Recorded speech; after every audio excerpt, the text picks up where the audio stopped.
I thought this would be a cool moment to kind of play a stand-up clip of yours so people can kind of get a little flavor of what you're up to there. That sounds good. That sounds great. All right. Here's a privilege I have. I am super comfortable with daylight savings time. I think it's fair to say that I've been a daylight conservationist all my life.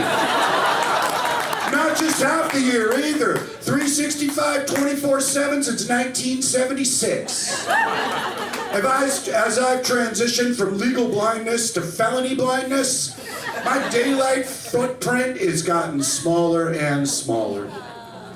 I have almost reached total daylight independence. Another privilege I don't have, being able to see photos on online dating sites. And let me tell you, the descriptive text options, vague. For example, the term curvy covers a lot of ground. Because there's stacked curvy, there's Rubenesque curvy, and there is no room for Jesus curvy. And while I may not care a whole lot about what you look like, I am very interested in what you may potentially feel like.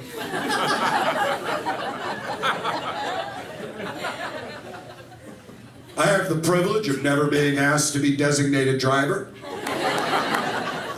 I do not, nor ever will, have the privilege of knowing where over there is. I also don't have the privilege of enjoying fondue.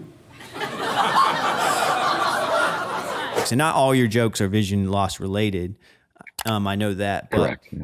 the ones you do make about your vision loss, it's kind of like you have this like inside information and you kind of use it to your advantage to kind of string them along and help like your punchlines hit a little harder. Comedy is a great, great way, and you know this because you watch a lot of it, to take a hard, uncomfortable subject and make it just comfortable enough that people can kind of listen to it and think about it and, you know, laugh at it. And it's why, you know, and it works really well for, you know, talking about disability, you know, I feel like, and nobody's ever heard my jokes, you know, like there are some blind comedians out there. There are a handful. But, you know, in general, most, you know, it's like, you're not hearing the same stuff. Like nobody's heard my material before. And I did a class last year, after I'd been doing open mics for about a year, and the set that came out of that class, it's about 8 minutes, and I think it's the one I sent you. So that whole set had a lot to do with blindness.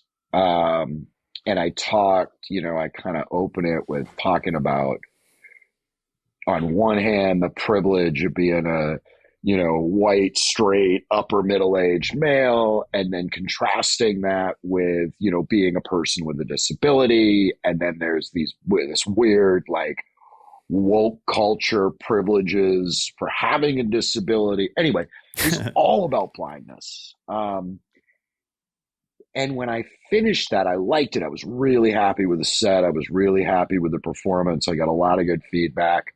But I got caught up in this like fear of being pigeonholed as a blind comic. Like, I was going to be the blind comedian. And I stressed about that. And I really started to like work on material that was different than that and that stayed away from that. And I was really trying to avoid blindness altogether. And what I ended up coming around to is I am always going to be a blind comedian. Like, it's just the reality. Like, you know, blindness affects my life pretty much, full time. In fact, full time. So,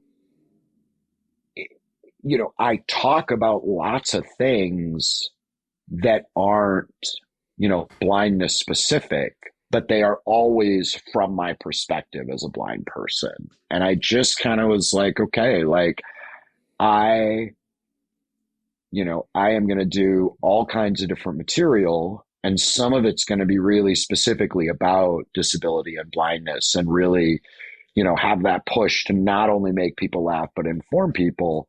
But there's all this other material I do, but it's going to be affected when I do jokes about electric cars and driverless cars, like they can't help but be informed. My opinions, my thoughts can't help but be informed by the fact that I'm a blind person. Yeah. Even if the bit isn't about me being a blind person, the bit is about something totally different.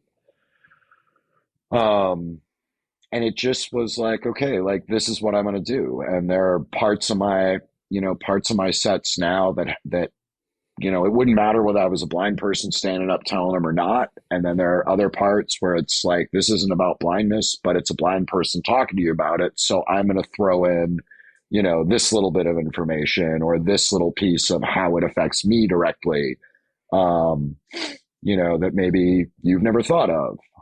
Yeah. And so it's, but it took some thinking about, and like, can I, how do I do this? How do I embrace this and not have it become like a one trick pony? Like, oh, it's Sam and he's talking about walking with a cane again, or he's talking about wearing an orange hat again, or, whatever.